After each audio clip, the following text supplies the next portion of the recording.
Description. यह एक काल्पनिक रचना है। इसमें प्रस्तुत पात्र, स्थान और घटनाएं पूर्णतः मनोरंजन के उद्देश्य से बनाई गई हैं। वास्तविक घटना या संगठन से इसकी कोई समानता मात्र एक संयोग हो सकती है।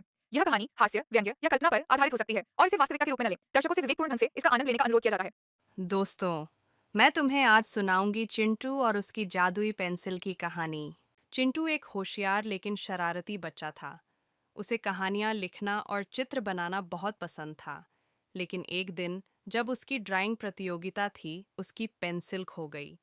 वह उदास होकर घर आ रहा था कि अचानक एक बूढ़े बाबा मिले। बाबा ने कहा, बेटा, यह लो एक जादुई पेंसिल, लेकिन ध्यान रखना, इसे सिर्फ अच्छी चीजें बनाने के लिए इस्तेमाल करना। चिंटू ने झट से पेंसिल ले ली और घर पहुंचा। जब उसने इससे चित्र बनाया तो वह असली बन गया। उसने सबसे पहले अपने लिए एक बड़ा चॉकलेट का घर बनाया। फिर खिलौने, ढेर सारे पिज्जा और कार्टून चरित्र भी बना लिए। धीरे धीरे चिंटू का लालच बढ़ने लगा। उसने सोचा, अगर मैं अपने लिए इतनी चीजें बना सकता हूँ तो फिर दूसरों के लिए क्यों बनाऊं? अब उसने अपने लिए ढेर सारे सोने चांदी के महल, महंगी कारें और अनगिनत पैसे बना लिए। उसने अपने दोस्तों से कहा, अब मुझे तुम्हारी जरूरत नहीं, मैं सबसे अमीर बन चुका हूँ। चिंटू अब बहुत घमंडी हो गया था।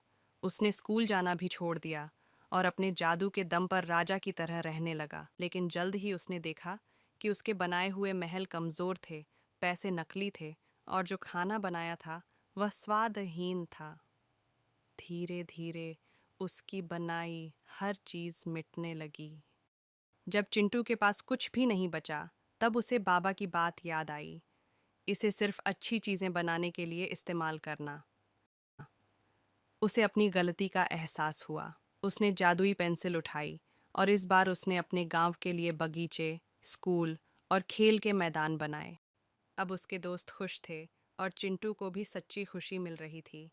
जब बाबा दोबारा आए तो उन्होंने मुस्कुराकर कहा, अब तुमने सही राह चुन ली, यही असली जादू है। और फिर पेंसिल गायब हो गई।